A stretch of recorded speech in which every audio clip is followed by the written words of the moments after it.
All right. Wow, I look like Beetlejuice. Unbelievable. I don't know who's there, whoever's there.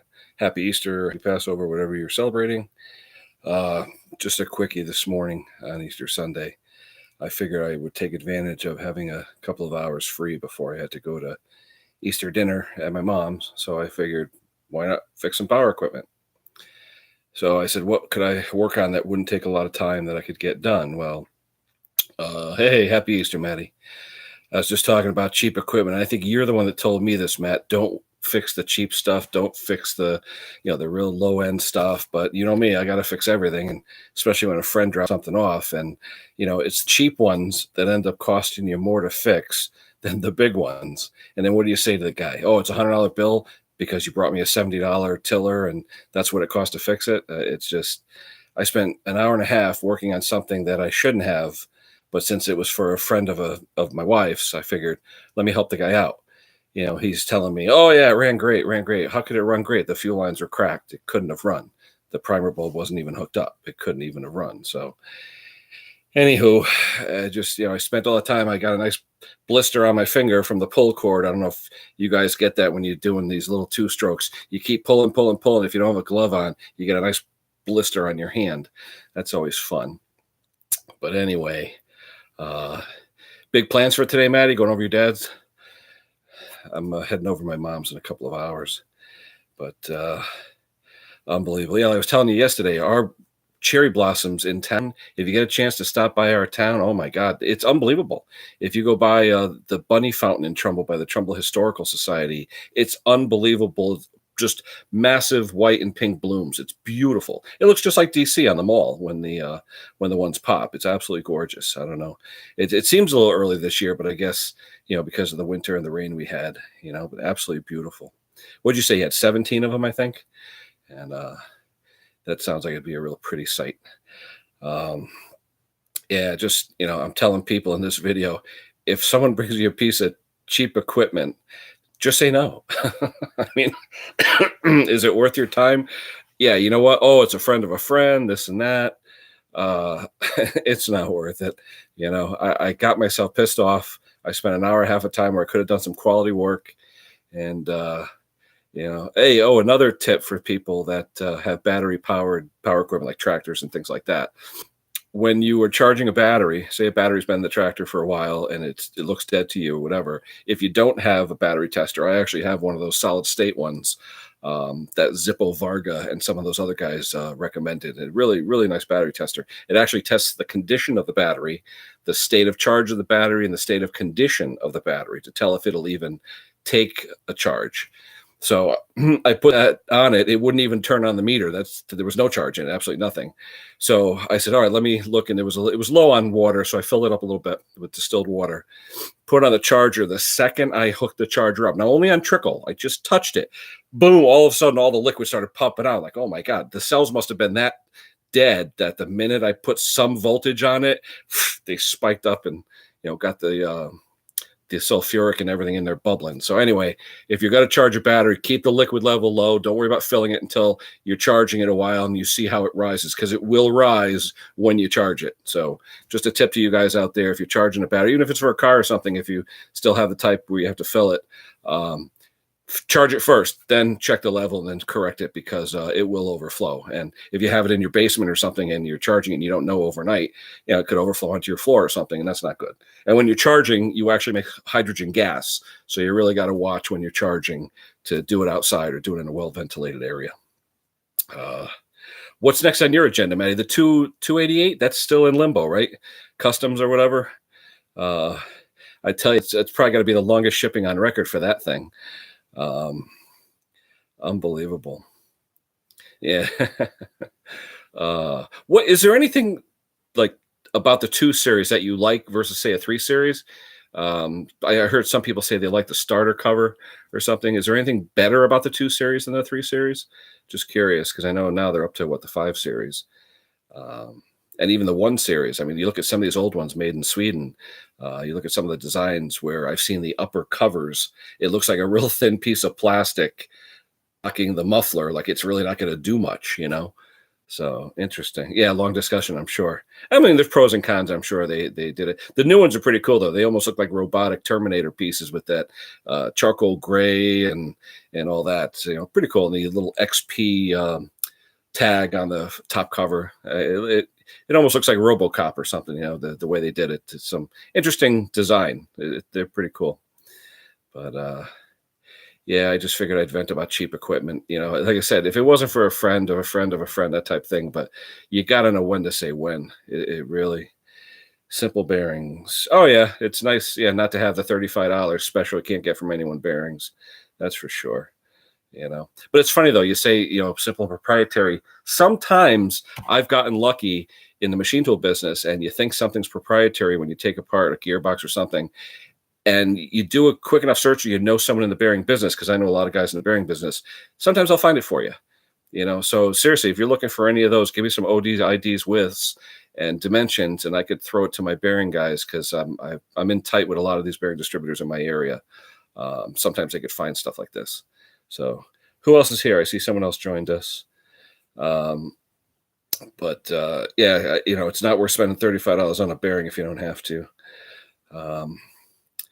What else?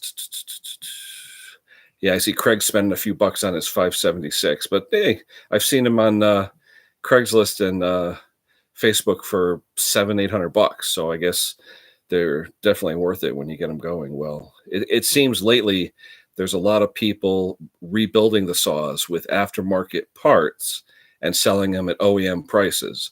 I've called up a few guys that seemed like they had halfway decent saws, and the prices were a little high, but I called up just for the heck of it. And I said, well, what top end do you got? OEM? Oh, no, it's, this Chinese or whatever. And I'm saying to them, it's a $40 top end. Why are you charging $700 for the saw? Things like that. So just to keep the guys honest, Blue Lodge, good morning. Good morning. Happy Easter, happy Passover, whichever you are celebrating today, if anything. Happy. Yeah, I was going to pick up a 372 XP the other day. It was a friend of a friend type thing, and he only wanted like 300 for it, and he said it was totally rebuilt.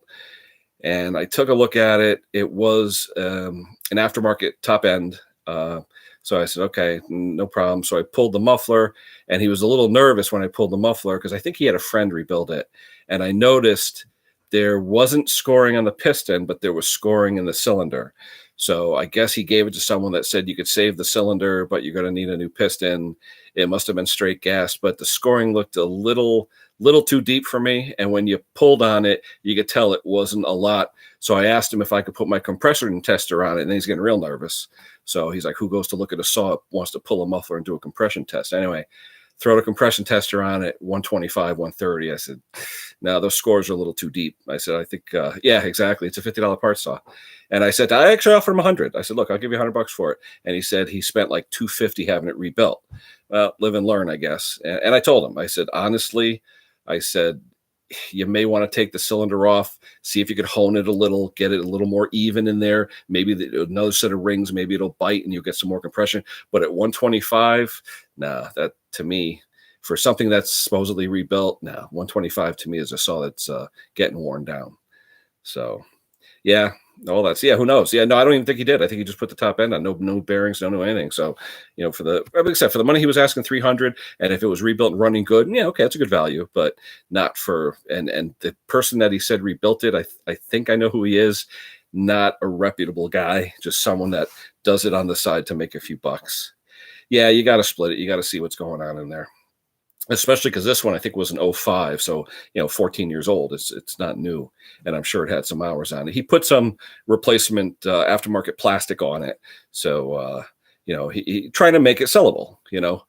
But if he paid, what killed me was he's telling me he paid the guy like 250 to rebuild it, and you're only asking 3. Did you get it for free? Did you find it in a junk pile? I mean, it doesn't. I don't know. It wasn't jiving with me, but anyway, we passed on that one, and we'll see what's going on. Well, like I was telling you yesterday, Maddie, I'm going to be off the Fridays before the 2 get-togethers, so hopefully any last-minute stuff I can get going. What time you got to leave that day, like 10, 11 in the morning or something? Because you said you had a wedding. $100 top money. Yeah, it is top money. Yeah. But, Yeah, all the I was gonna say at my age, all the weddings of my friends are long gone. Now it's all of our kids' weddings. So like my daughter's engaged and some friends of ours, their kids are getting married or gotten married. So that point in my life where it's now it's all about the kids. So who else is here? I see three people. I see Blue Lodge, I see Maddie. Who else is lurking? Somebody's lurking, say hello, we'll say hello back. Happy holidays to all, whatever you're celebrating. Hopefully be some good food, good friends, good family today. Oh, Boneyard. Hey, Boneyard. How you doing, pal? Happy holidays to you and to all. Hopefully, it's going to be a nice day here. The rain is just stopping now. Hopefully, it'll the sun will come out. I can get some stuff done after Easter dinner. Um, like I said, the kids are old now, so we don't have to worry about the Easter egg hunts and all that stuff. It's more just go to dinner, make an appearance, and pig out, have a couple of drinks, and come home and start working again. So interesting. What else do I want to talk about? Talked about batteries. I talked about cheap equipment. Like I said, the title of this video, when customers come to you or friends come to you with cheap pieces of equipment, be honest with them. To pull the muffler, take a look at what's inside. They say, oh, it ran yesterday. Well, the telltale signs, the cracked fuel lines, the cracked primer bulbs, things like that. It didn't run yesterday. Just be honest. Tell them, be honest with me, and tell them what real costs are. If you have a carb rebuild kit, new fuel lines, this guy had an actual stripped muffler bolt. I had to drill it out, rethread it for a different size, get another bolt, put it in. That takes time too. And by the time you have an $80 Ryobi piece of equipment, you're not going to spend $150 time, effort, labor to make some money. Especially with a friend. I try and do everything with cost for a friend, but even so, your time's worth something too. Yeah, all your buddies are chiming in, Matt, right? uh, like I was telling people a couple days ago, this Chromebook I bought at Best Buy, love it. I mean, it was $179. It's not a computer. It doesn't have a hard disk drive, all that stuff. Everything's done off the web, but it's Google Chrome. That's why it's called Chromebook. You could do YouTube streaming. Doesn't cost you anything. You don't have to have 1,000 subscribers. So anyone that wants to do the live streams that got penalized recently with the 1,000 minimum subscriber threshold that they asked for now for doing live streams. I mean, right now, since I don't have a big laptop or a big desktop, I was streaming from my phone, which I enjoyed. It was fun. I could bring it down in the shop and try it out. But now having this, Jesse, good morning. Now having this Chromebook, I could take it wherever I want. It's actually a nice book, and but it's not internet. What's cool about it is there's no fans in it because you don't have the big CPU or hard drive. It's I believe it's Celeron processor. It doesn't get hot. I know on some laptops I've had, you put them in your lap for 5 minutes, you get toasty. It's almost like a heater, but this thing stays nice and cool. And the battery life, amazing. Almost 12 hours on a full charge. I haven't charged this thing once. And right now I've used it for 4 days. I'm at 43% with about 3.5 hours left. And I've been using it solid for 4 days. So, I mean, it's unbelievable. 11, 12 hours battery life. Really cool. A proprietary charger that comes with it, but that's no big deal. But just seems like a good value. Um, all right. What's everybody working on? Anybody working on anything today besides getting fat and happy with Easter food? I tried working on some stuff this morning, a Ryobi tiller, and I just got frustrated. I got to the point where I'm saying, you know what? I'm done. I'm going to come inside, do a quick stream, take a shower, go over to mom's, have dinner. And and when I get back, I've got some other stuff I have to fix for tomorrow. But it's just, a guy called me up yesterday and he was blaming a missing deck belt on chipmunks. And I go, what do you mean chipmunks? He says, well, chipmunks went in, they were eating my wiring. I was like, show me what they ate. So I walked in there. I figured the shroud, the coil wire, all that. No, everything was fine. Battery was stone dead. So I put my jump box on it. He didn't have a key. He said kids tried to steal the tractor. They stole his key. So I always have keys on my key ring for any kind of tractor ignition switch. So I put mine in and with the jump box, started right up. So I said, I don't know what you're talking about. He goes, well, they ate the deck belt. And I look underneath and there was no deck belt. It was absolutely missing. I said, you sure you didn't hit a twig or something and maybe it popped off somewhere? But honestly, the way deck belts are nowadays, you have posts on the side of the pulleys that hold them in position so they can't fall off. I don't know where this belt went. He told me the chipmunks ate it. I don't know. It must be Chip and Dale from Disney, those talented chipmunks. They probably went in there and took it off. Anywho, I got a belt, and that's another project for later on today. Uh, yeah, the Chromebook, I love it. For $179, you can't go wrong. It's 15-inch display. I can see you guys without my glasses. I can see your live stream chat. I can see myself. It's amazing. Um, the only thing I have here at my house, my streaming, what am I got here? My Wi-Fi. It says weak signal. I know yesterday I'm on the other side of my house and it was buffering yesterday, and I don't know how bad it is today. Um, but hey, it's not too bad for what it is. I enjoy it. Is the sound and picture coming over okay? Because it looks a little grainy on my end. Uh, no big deal. Like I said, it's still working. Yeah, asparagus. How long does that take, Maddie? Can you actually get it that year, or is it like rhubarb where you have to like wait a year for it? I know some crops you have to wait a year for. Oh, the well, yeah, the what do they call those?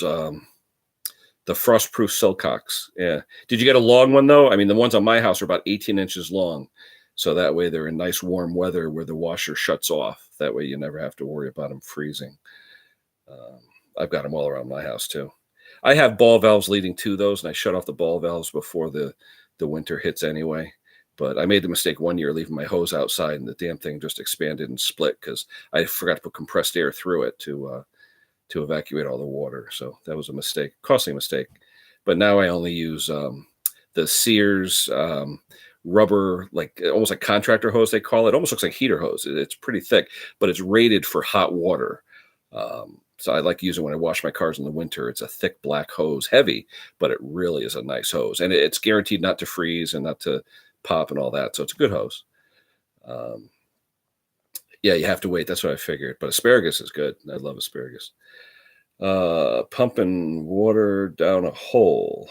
What do you got, Jess? Pumping water. What are you pumping? Let's see. Twist. Oh, he broke it. Oh, no kidding. Yeah. Did he break the valve or just break the knob that goes on there? A lot of times there's plastic knobs with a square hole or a diamond shaped hole, and you'll strip that out. And of course, they don't sell the knobs. You have to buy the whole valve. Planned obsolescence, I guess. What else is going on? I have to go. Just want to say hi. Boneyard, thanks for stopping. Enjoy your holiday, and we'll talk to you soon. Take care. There's different grades though, Maddie. I know when I actually work with plumbers, electricians, and all those guys, and I ask them to pick up the parts for me a lot of times because they'll go to the supply house and get an actual contractor grade.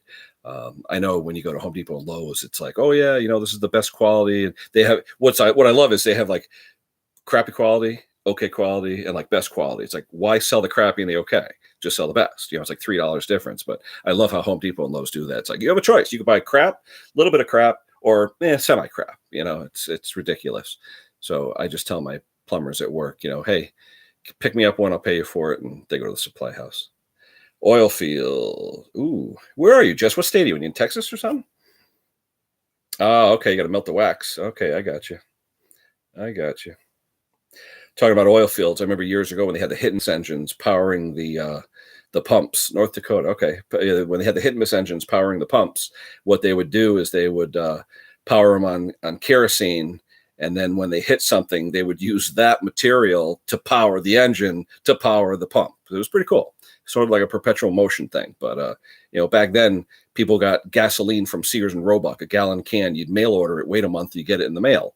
But back then gasoline was a byproduct of cracking fuel, and doing petroleum, diesel and petroleum distillates. They didn't know what to do with it.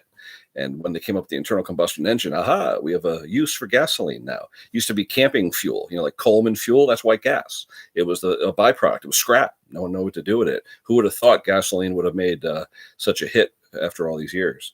But it did. Interesting reading on stuff like that. What else? Trying to think. Got a call from a guy today down in Old Greenwich, Connecticut, where all the money is. Good customer. Haven't seen him in a while.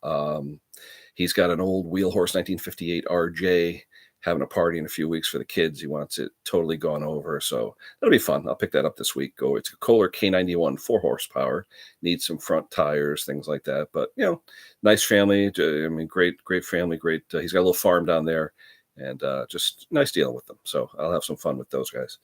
It's just nice when you're working small engines like I have for 20 years. You make a lot of relationships with people. You may not see a customer for 4 or 5 years, depending on how they treat their equipment. But when you meet them, it's just I've had customers I haven't seen in 4 years, and they call you up like they saw you yesterday. It's like when you have friends in school. 10 years down the road, you see them on the street. Hey, how's it going? So same thing with small engine customers.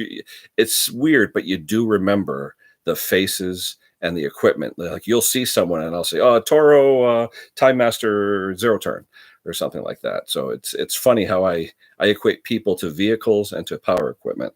Like Matty, you'll be forever, Mr. 394. So whenever I see a 394, I'll think of Matt Olson.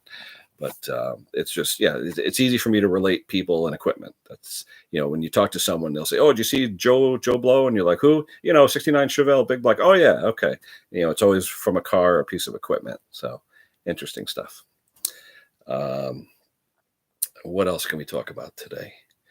Like I said, not a lot going on. I hope the sun does come out. It looks like it's trying, but it's like misty and just, you get out there and you start sweating because it's all, misty and but not enough time. I still got, another hour left before I got to get cleaned up for lunch.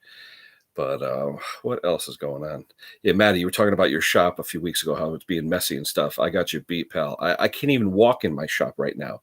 I went out the other day and bought a bunch of clearance things like tools and filters and stuff like that. And there's bags and boxes all over. I don't have enough shelving to even store some of this stuff. So I have to be creative. I don't know if I'm going to start hanging stuff or what I'm going to do, but I have to start getting creative with storage because, it's nice to buy stuff when it's on sale. When they have liquidations, but where you got to put the stuff, it's crazy. Chainsaw stuff's not bad, but tractor stuff like filters and stuff like that gets big. Just a filter for a Cub Cadet, the newer tractors, it's like 12 by 12-inch box. It's unbelievable. Rain in there, Jess. Yeah, we had rain for the past 3 days. We had torrential rain Friday. Oh my, was it Friday or Saturday? No, yesterday morning, Saturday morning. It was like a storm. It was unbelievable. And when it subsided, I noticed all the leaves and even branches were washed into the road, blocking all the drains and everything. So it was a pretty heavy rain. And I noticed too, hydroplaning my truck. I had the trailer on it yesterday. I picked up and delivered 3 or 4 units, and coming to intersections, especially with a load on the back, my little S10, you got to watch it because all the loads, even though you have the trailer loaded correctly, you're pushing down on the tongue of the trailer, the tongue of the hitch, and it takes the weight off the front end. And you try and brake, and most of the braking on a car or truck is the front one. So yeah, hydroplaning and skidding was pretty fun yesterday. What else? People ask me, you're a power equipment guy, you've been doing it for 20 years. What do you have? And I tell them I probably have the crappiest equipment in the world. I mean, it all works good, don't get me wrong, but I really don't have a good shed, Maddie, like you have, a decent shed to store stuff. And that's what I really need. If I had a place to store, I could do repairs, all the time and day and night and make some real good money. It's just that my town is crazy when it comes to permits for sheds and outbuildings. The minute you do something, "Oh, are you 35 feet from the property line or this and that? And do you have all your neighbors? Do they sign off on it?" And so sometimes I just say, what the hell, I'm not even going to bother, but I should get an outbuilding or something, just so I can have space to do what I got to do. Because around here, power equipment, it's lucrative. I mean, you can make some good money here fixing stuff for people. Even though there's decent dealers around here, they're so busy, especially at the beginning of the season. You're given 4-week lead times. Someone drops something off, it's going to be a month before you're going to see it. Where they come to me, I could usually have it back in a day or two, if not the same day, depending on what the repair is. So that's the value added I give. Usually quick service. Yeah. I tell you, I have some decent stuff. I have a nice rear engine snapper rider. I love rear engine, the old snapper rear engine riders. I love those. They're beautiful. Lawn Boy 2-strokes. I love Lawn Boy 2-strokes because I have hills on my property where you can go at angles and you don't have to worry about the oil starvation and blowing an engine. So I love 2-strokes. Nikki, happy Easter. What time is it there, Nick? About 4 p.m? It must be later on the day there. Happy Easter, happy holidays to all. Just talking about cheap equipment, Nick, where when to say no. And I spent an hour and a half working on something this morning that all it did was piss me off. I should have just called the guy up and say, "You know what? It's not worth it. what I did so far. I'm going to leave it, but I can't. I have to fix it. 320. Okay. So 12, 5 hours difference. Okay. Um, but you got to say no. People bring over cheap stuff. Matty, he impressed that upon me a while back when I told him I was working on like a 136 or a 51 or something. And he's like, don't bother, don't bother. And it depends. I mean, something where it's someone just using it for firewood or something, it's a nice, easy repair. But, when you start getting into full rebuilds on lower end equipment, it's cost prohibitive. I mean, now, luckily, we have aftermarket kits. We can buy cheap cylinder kits and bearings and cranks and things like that. But we'll see. I think, was it Craig who had the video yesterday? He's got a BG55, I believe, and he bought one off of eBay, a cheap one. And I was amazed at the way they shipped it. They took a box, they opened it up, they threw it in, no packing material, closed the box with a piece of tape and shipped it. So things bouncing around the box. There's holes all over this box. So when Craig put it on his video and showed us, I looked at it, I go, what the heck happened to the box? He's, no, that's the way it came. It's like, UPS or FedEx like drop kicked it all over the place. Luckily, all the plastic on it was still intact, what was there. So that was amazing. Seal puller for which model, Nick?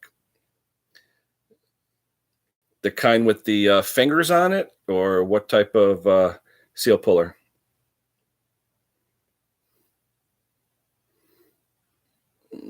Oh yeah, plus the box of parts, the expensive box of parts too, 100 and something bucks. But hey, OEM, it's nice to go OEM.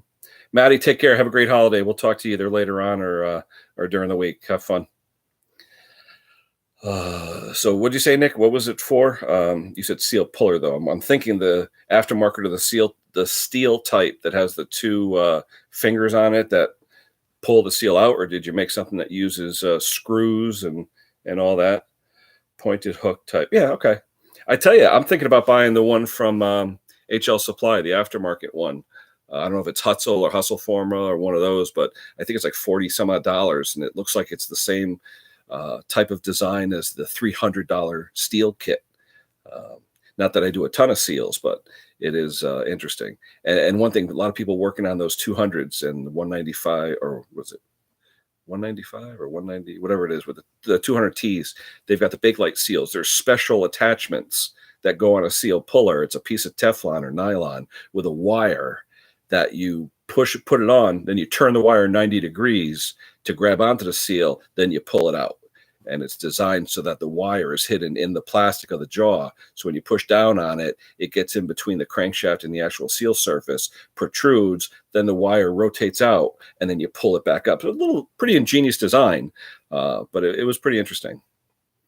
Yeah, they've come around. In fact, this weekend, I don't know if it's in your area, but today, actually, Easter, there's a 25% Harbor Freight coupon that went out in the emails. So anything you want from Harbor Freight today, I think it's a 25% off sale. So I know they're open today at 9 o'clock in my area. The other day, I bought some impact sockets from them. I needed a 15 millimeter impact to take off some John Deere mower blades. And I didn't have one. So I said, you know what? I used a coupon. I think it cost me $18. I got a whole set of 13 impact sockets at Harbor Freight, that Pittsburgh brand. For the amount of time I use those, for taking off some things, what the heck? I mean, I could spend $20 each on a socket if I go Snap-on Mac or Matco or one of those. But hey, for what I use it for, if this puller's junk, that's okay. Yeah, the steel sharpener. Oh, no kidding. How much is it, Nick? Yeah. 2 hours is okay though if you're spending a couple $100 and you get some decent deals. I bought Bruce Pender. I don't know if you guys are familiar with Bruce Pender, another small engine guy from Canada. Watch his videos a lot. A real nice guy. He has a lift table, so you can put lawnmowers and blowers and things like that, even chainsaws, put them on to work on. I bought the Harbor Freight one, the 1,000-pound rated table. It's usually like $279, I think it is. They had it on sale with a coupon for $199, which was a steal. And they didn't have any in stock. I got a rain check for it. I picked it up. I absolutely love it. It lifts things like 30 some odd inches. It puts it at a nice height when you're sitting in a chair.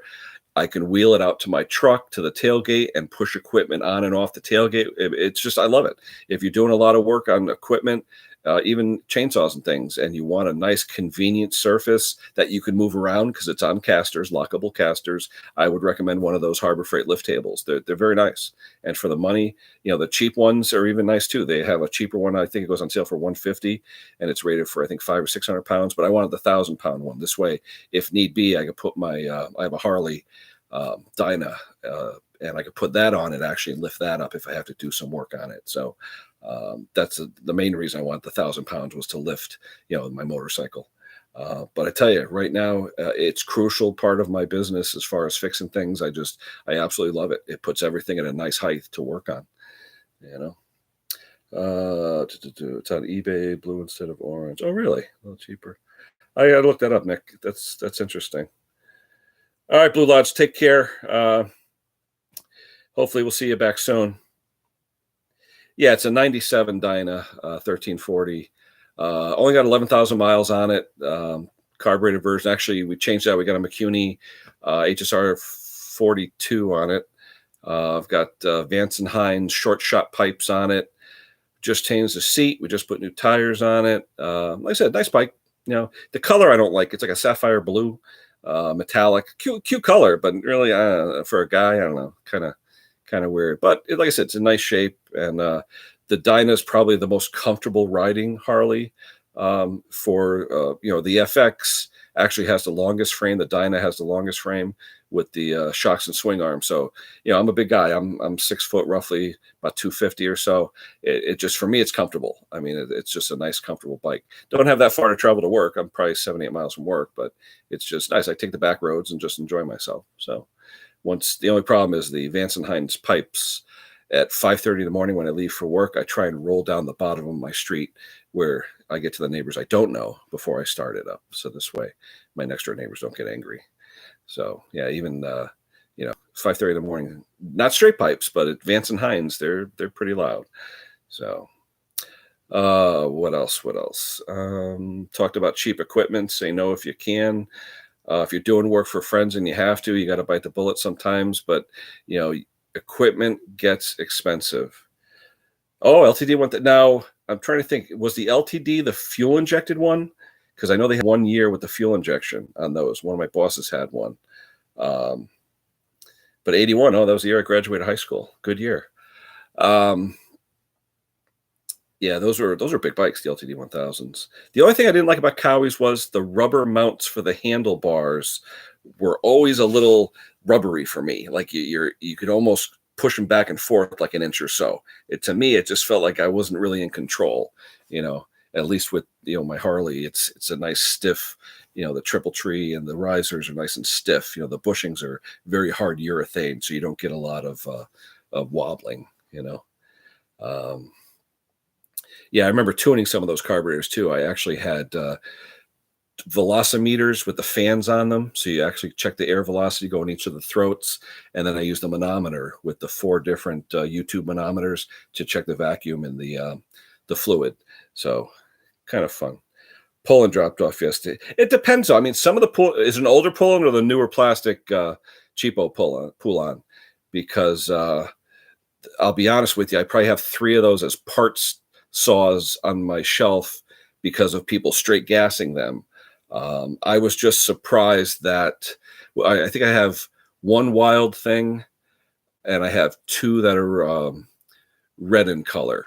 So the Wild Thing's that green one. And then actually, no, I have a Wood Shark, which is green, a Wild Thing in the purple and green, and 2 red ones. So I have 4 of them sitting on the shelf for parts. But I've used the parts for gas caps, oil caps, mufflers, things like that. Like anything, when do you give up shelf space in your basement? That's the thing. You try and keep carcasses for things you're going to use. But, everyone I know that has those, they usually straight gas them. And I tell people too, when they have their gas and oil mix, if it's sitting for a while, always shake it up, number one, okay, because it will get unmixed. But they don't realize that if they leave it out or something, the gas can start to evaporate, and then you have an overly rich oil mixture where it starts smoking like crazy. So, but smoking like people, here's the fallacy.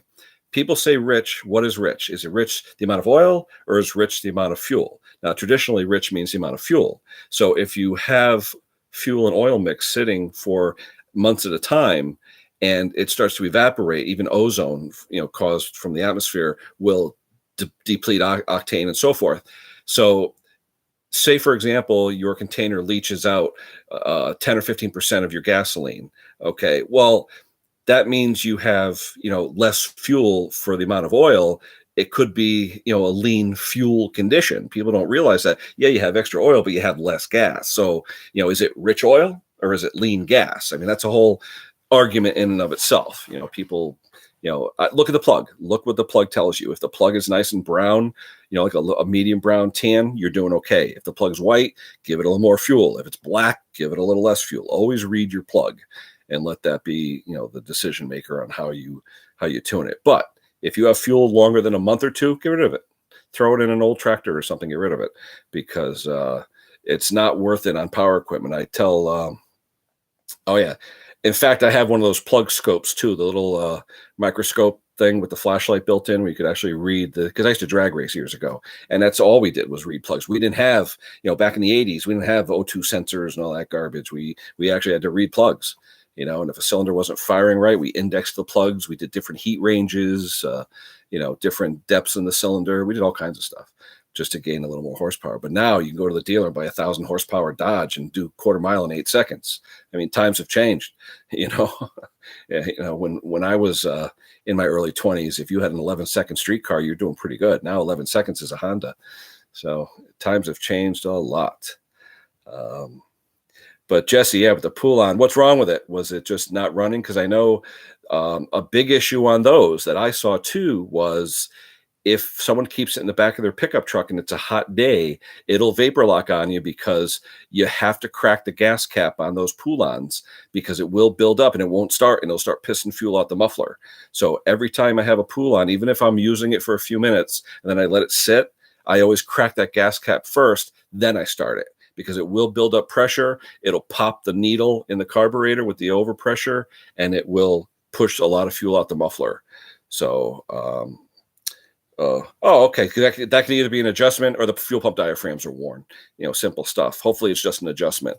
I'm wondering if it's the one that has that big carburetor, the one that has the two holes on it for the inlet, the real tall carburetor. Those are fairly inexpensive. I think they're $20 or $25. But usually when they die, like I said, mixture adjustment. But before you do anything, get rid of what's in it. Whatever fuel's in it, dump it. Get rid of it. Put good, either your mix or canned mix. I like using the canned stuff for customers' small tanks like chainsaws and things, just to be consistent. And I tell them too, usually when I do a service on a small, cheap saw, I'll sell them a can of premix fuel. The premix fuel is $4 or $5 a can here at Home Depot and Lowe's. So I'll give them a can, charge them the $5 or $6 and say, here, use this. And chance, because most homeowners buy a saw, use it 2 or 3 times, and it sits on the shelf for 5 years. So, and I tell them too, with this canned fuel, it could stay on the shelf for a year or two. I had a guy bring me a saw that was on the shelf for 11 years. And what was weird, it was an old McCulloch, and with a Tillotson carb on it,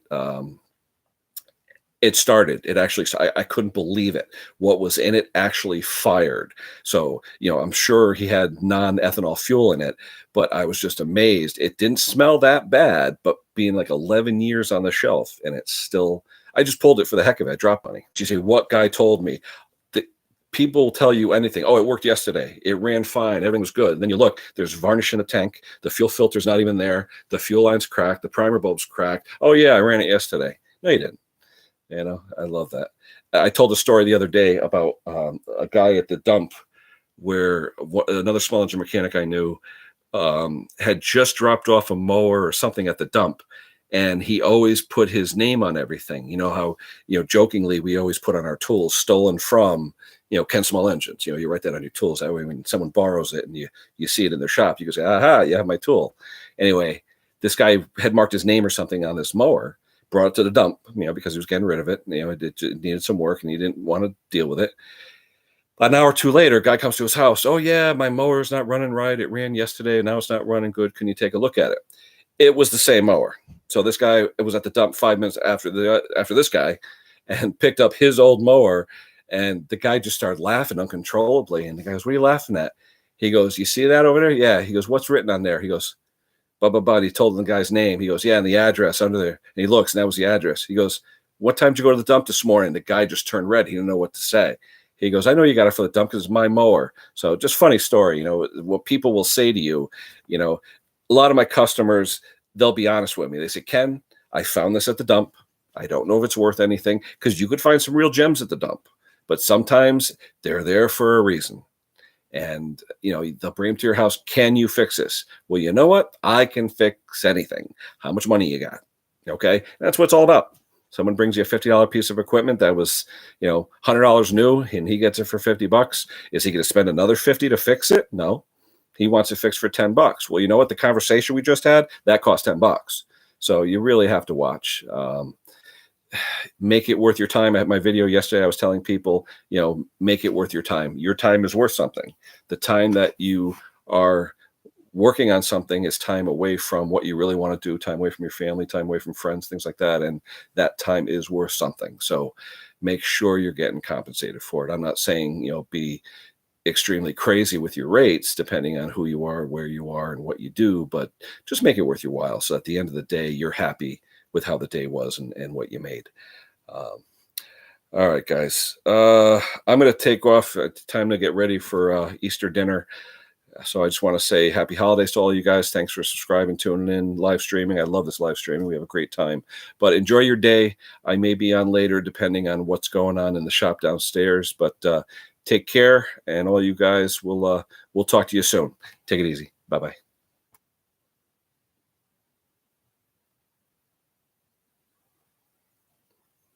Oh, I'll click end. There we go.